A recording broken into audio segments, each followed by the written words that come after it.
Greetings, ladies and gentlemen. My name is Xenofact20, and welcome back to Metroid Prime. In the last episode, we defeated Phendrana, an oversized plant located in the Sun Chamber. We then found after defeating it, we got our Varia suit, and we traipsed our way through the superheated region of Magmore Caverns to reach Phendrana Drifts, a polar area. In this episode, we're going to continue our exploration of Phendrana Drifts and see what lies beyond the icy peaks. However, before we leave this save room, there's some data in here. Obelisk support personnel report to Research Lab Hydra. Lockdown Containment Plan 3A in effect until further notice. Western Temple is in Phase 2 lockdown. All projects are postponed.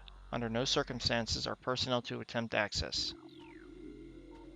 And lastly, new personnel must report to the South Research Facility. Failure to report will be penalized by a 30% ration cut and extra duty. Oof. These space pirates don't really have any mercy, do they? Anyway, this guy, we passed him on the way in. This is a crystallite, Territorial's cold weather scavenger. This guy is essentially the little guy from the Magmore Caverns, but ice themed. We also have these things flying around up top. These are flicker bats. These things, they go invisible. So you have to be careful that they don't run into you. That's about the only problem they have. Anyway, Phendrana Drifts. Icy region. Pretty self-explanatory. Before we can go anywhere, we need to deal with this thing. This is a Radion object, which is destroyable by a missile. And we've got a crystalite here that I'm going to blow up. Because back there is the control panel, if I can get out of the water here, is the control panel for that door up there. That is the only way to unlock that door, and that's the only way forward. So, let's take a hop over here. These things are kind of cute, I'm not gonna lie. They're big owl eyes and their little wiggly legs. And you can see we have a couple of floating platforms here that we can't really do anything with. But we're gonna head in here, blow up that, and encounter another kind of bombos. This is a scatter bamboo. This is a scatter bamboo. These ones, unlike their other counterparts, are only in these transition tunnels. We can't deal with them right now. The only thing we can do is roll as a bomb between their beams. Otherwise, we'll take damage like that, I guess. Guess I'm taking damage. And here's another new enemy that will become very proliferant throughout the area later. This is a baby She-Goth. It's kind of like a Helmosaur in that it's invulnerable from the front, and the only way to hurt it is by shooting it in the back. Because of the ice on its back, that's its only weak spot. And it likes to do this little charge attack, so we need to expose its rear end. But once we do, it's a single missile to destroy it. There we go. Is this our new? Nope, that's not our new one. Ice. More boxes. Oops. Excuse me. Thank you. Is that our new one? No. There's another missile pickup that I'm looking for to try and wait, is this the room? I don't think this is the room. Another missile pickup that's bigger than the 5. We haven't encountered it yet. Don't think there's anything in that house. The big key here is that these seem to be structures that were constructed by the Chozo and have now become abandoned because the Chozo aren't here anymore. Also, these are basically just ice versions of the ones we saw in Magmore. They're no less annoying. The only way you can get rid of them is by, you know, just shooting them when they jump. If I had to say one of my least favorite enemies, that would be it. Also to note is this weird blue stuff on the floor. I don't think that's ice. I think that's something else. Anyway, we're up here now.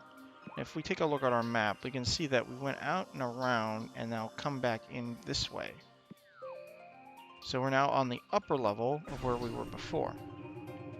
And this room's occupied by some pulse bamboos.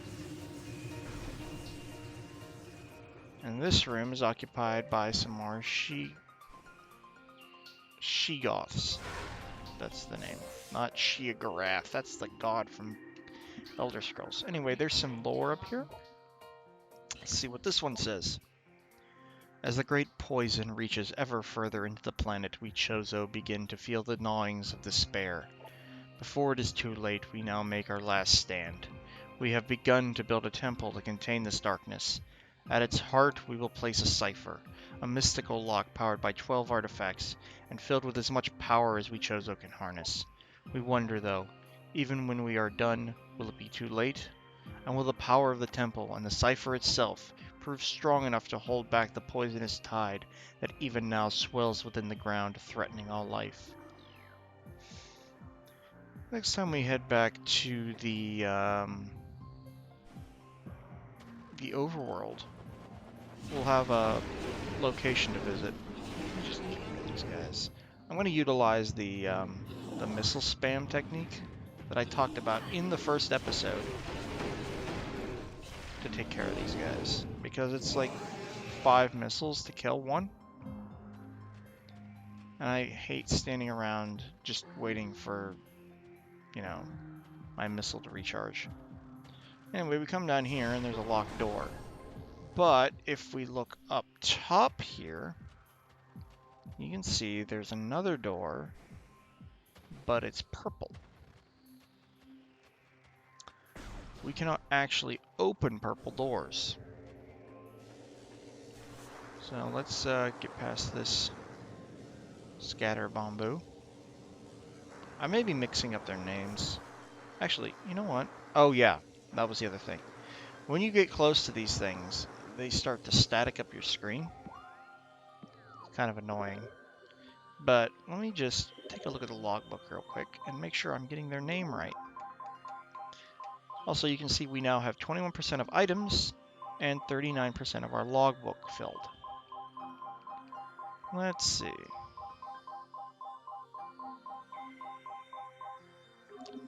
Scatter bamboo is the purple one, and pulse bamboo is the yellow one.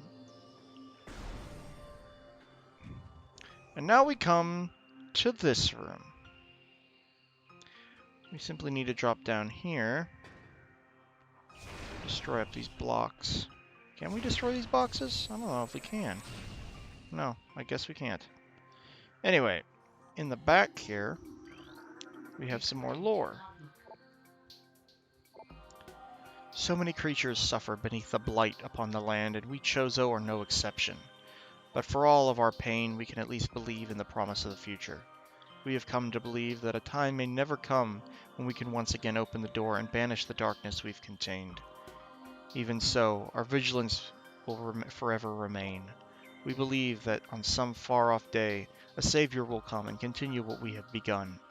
For that Savior, we will leave our ancient weapons and armor. The soul who can gather them will be the entrusted one, the only being who can reverse the evil that grows here. Which explains why there are artifacts and weapons and stuff scattered around the landscape. Excuse me, let me just blow up your back here real quick. Is this it? Nope, that's a 5. Coming up here, we can see a whole bunch of floating platforms. And there's something all the way over there. These platforms are not really helpful because they're all over the place. But if we scan this little guy over here, it'll realign the platforms so we can now use them. But we shouldn't dawdle because these platforms are unstable and will crumble beneath our feet should we take too long. After which we have to realign them. Turning around, they all fell apart. But here we get our next upgrade, the boost ball.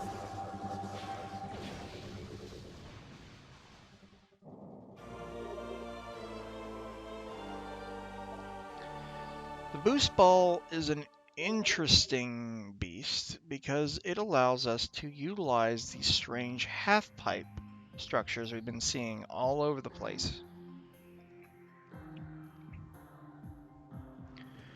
To use boost ball, we simply need to hold B, which will charge up energy and cause us to jolt in the direction we happen to be going.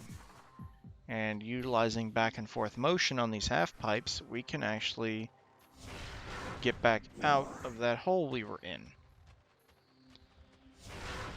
But make no mistake, the boost ball can also be used as a weapon.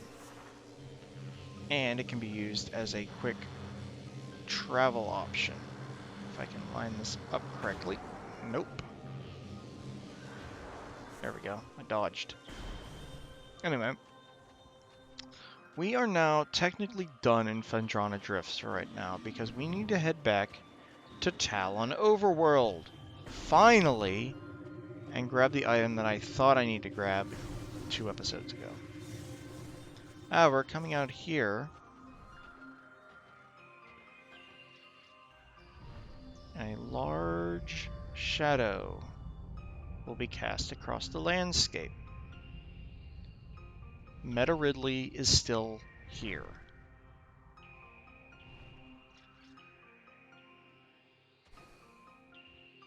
But we know he's still here. Anyhow, now that we're done here, I'm just going to use the boost ball to quickly travel through this tunnel. And we can make our way back down into Magmore Caverns.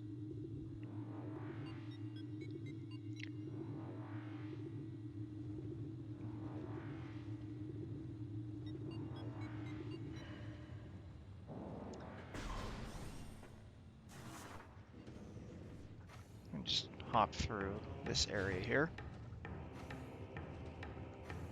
And we got that epic sounding music again. That guy. Oh, and that turret is active now. So we need to be very careful about how we get out of here. There is a door over here that we did not go through before. And this leads to this little tunnel here that seems to have broken glass on it. It seems familiar if you remember Metroid Zero mission. And we can hop through this room if we mine the flamethrowers in the ceiling and make it into this room. I'm just going to blow this up. Any of these? Yes! Here we go. The last pickups. These will refill our ammunition with 10 missiles each. Just get rid of this guy. And now we have this little guy roaming around in a circle. We'll just lay a bomb for him to play with. And now we'll just zip, zoop, zoopity bop through here. And you can see there's another way to get through this room, but we can't do it right now. However, actually, come to think of it, that's the only way to get back through this room, because you can't really get up to that hole. However, before we leave this room, we're going to hop up here through this little tunnel area and carefully maneuver along this catwalk, because at the very end of it is another missile expansion. I think that brings us up to 70. And then just carefully maneuver our way back. Got a little reckless there at the end. But anyway, mind the flamethrowers. Those flamethrowers actually do have some force on them. So they will force you down if you're not careful. Like I wasn't. And we're just gonna roll up through here. There is no other way through this room. You have to take the little tube. And we're gonna enter here. Now this will take us to Tallon Overworld West.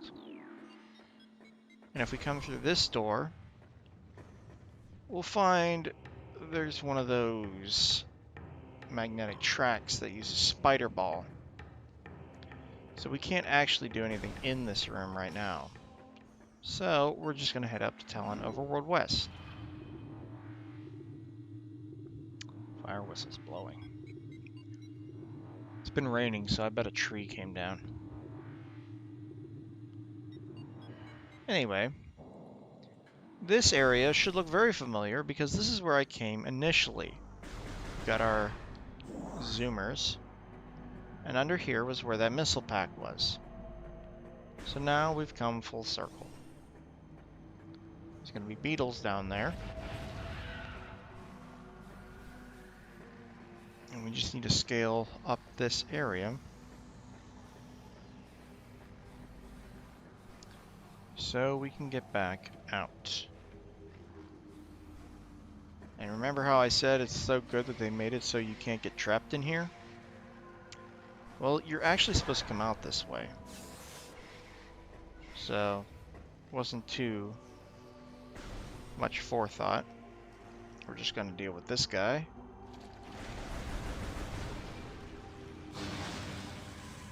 Dead. And exploded. So, we're going to come through here and be in this room. However, in this room, there is a half pipe. We're going to take care of the beetles and use our newly acquired boost ball to zip up the size of this half-pipe structure and land on a ledge at the top. Ah! And get poked by a zoomer. We can bomb through this little area here. I don't know why there's 3 in here, but whatever. And coming through here, there are little zoomers walking around in here, so bear that in mind. And we're now at this upper ledge above our ship. This is the ledge that I mentioned when we first made landfall here, where speedrunners would often, well, they don't often, that's how they get up here. They will scan dash up onto this ledge and get this item extremely early. What is this item? The space jump boots.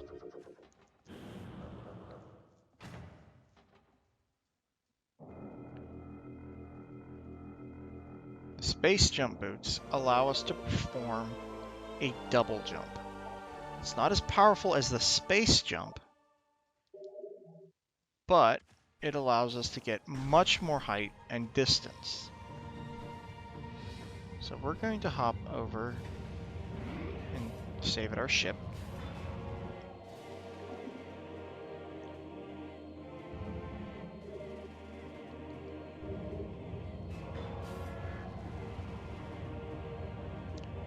And now we're going to take a quick detour.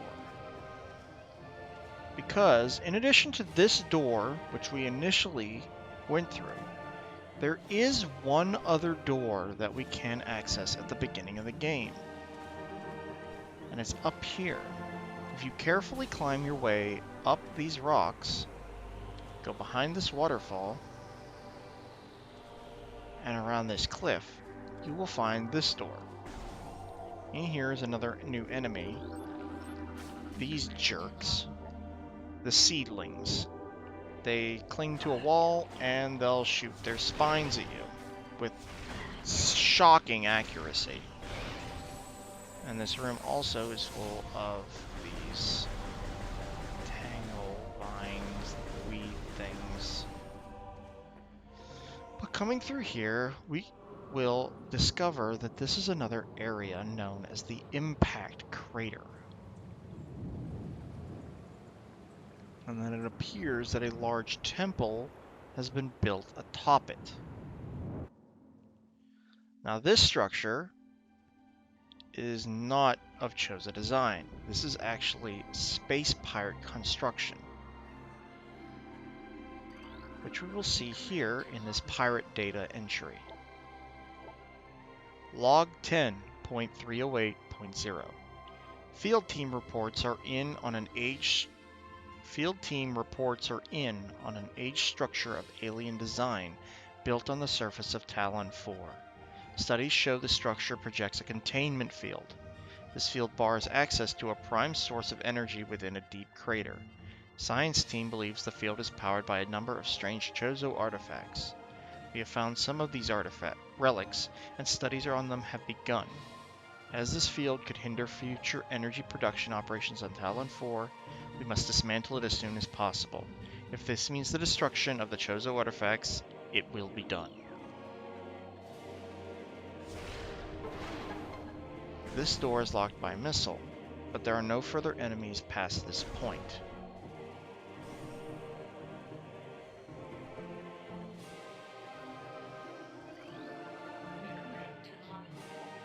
Chozo script translated. The containment of the great poison. This task has fallen to the Chozo, and we will not flee from our duty, even as we suffer with the land and its creatures.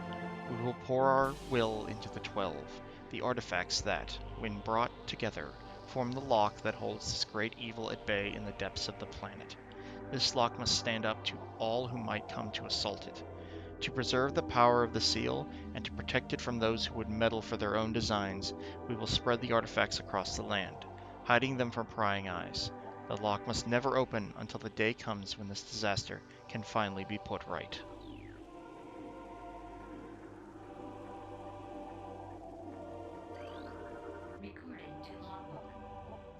Throughout our living nightmare, as we battle with this unyielding darkness, we Chozo see a light. This light glows with promise, chasing the shadows cast by the great poison, and purifying that which has grown toxic. It is strange, though. At times, it looks to our eyes as if the light coalesces into the figure of a woman. Burning brightly, the luminescence descends from space, then retreats back into the infinite blackness from whence it came. When this prophecy comes to pass, when the light recedes, the Chozo's long vigilance of containment will finally come to an end.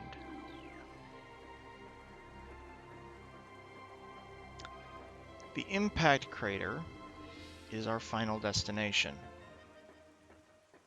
At the end of our journey, this is where we will end up. And here in the center is the first of 12 artifacts that we must collect throughout the game.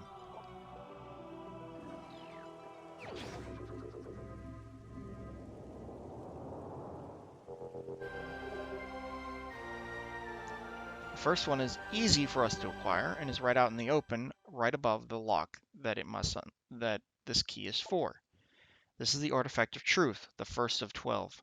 Collect it, then scan the totems here for clues on the locations of the remaining artifacts. Together, the artifacts will open a path to the center of the impact crater. This symbol, which we have been seeing, is the symbol of the artifacts. This is the cipher.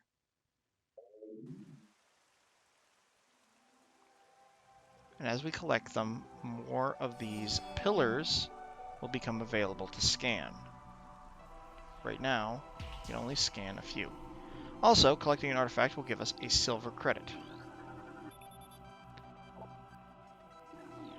Scanning these totems will give us clues as to the location of the artifacts. Invaders have claimed Phendrana as their own. A tower sits atop their fortress, collapsed to reveal the chamber where the artifact of Elder is hidden.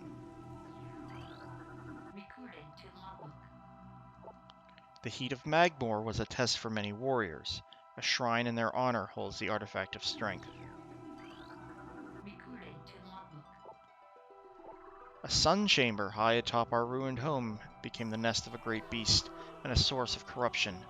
Many chosen spirits have been drawn to this tainted place, release their bond to the world to claim the artifact of Wild.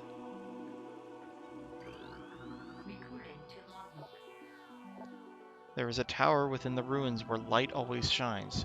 Move through the waters there to find the artifact of Life-Giver.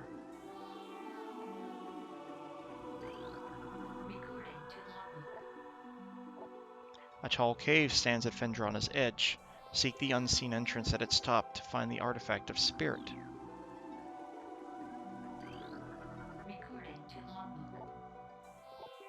In one of Tallon's far corners, a grove of life lies.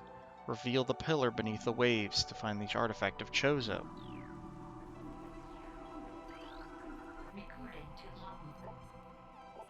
Within the ruins of our home, we honor our fallen elders in a great hall. A chamber beneath the statue holds the artifact of World.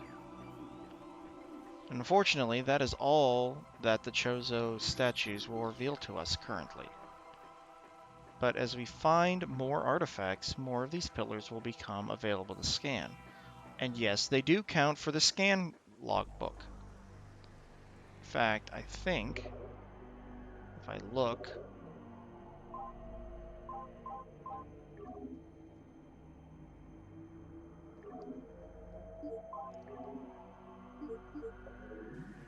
I do not believe Truth has its own lore entry because it's obvious where it is.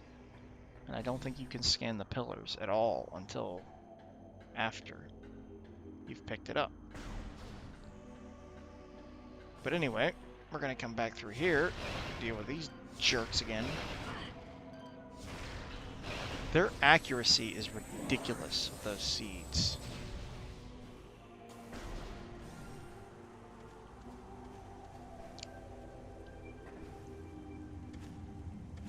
But our next destination will be back in Phendrana. In fact, we could probably make it there before I have to end the episode. Let's see. Yes. Yeah, we could probably make it there. All we have to do is go out this door.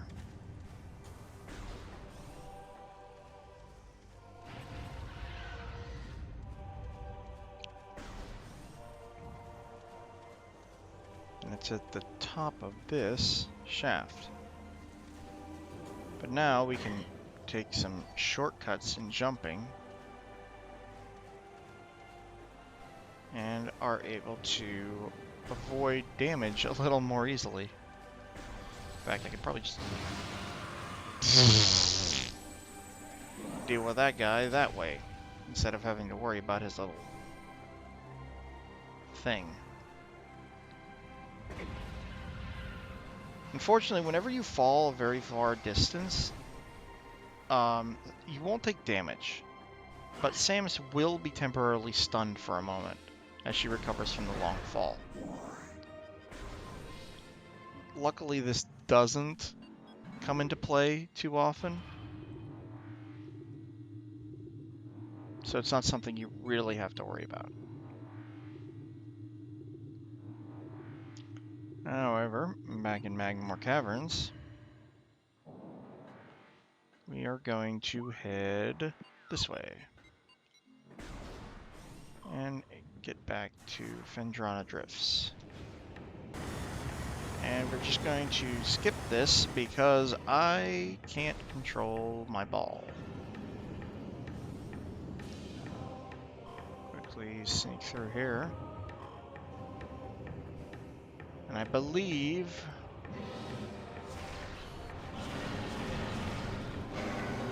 I can jump this. I cannot jump this. Oh well. It saves us on some of the damage that I would have had to take. Wait for the fire. Fire done. Still can't do anything here, but if you remember Zero Mission, you will know what I need to do there. Oops.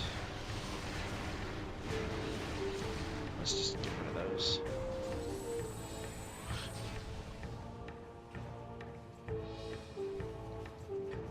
Buffers. These platforms, these round ones, you have to be very careful with them because usually they'll fall. And that's not something you want when you're standing on it because they'll fall in the lava. Now we could technically get up here, but there's nothing for us to do up there right now because we need something else in that area. Flicking the Wii remote does not make you boost, idiot. Anyway, back to Phendrana Drifts, and we'll be back where we started this episode. And I have to sneeze. Just gonna cut that out.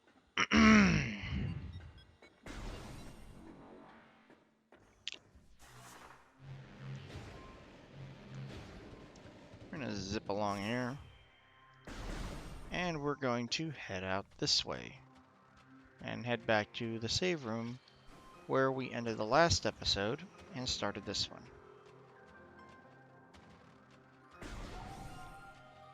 So, next time on Metroid Prime, we will continue our exploration of Phendrana Drifts and see what else we can find. This is Xenophide20 signing out.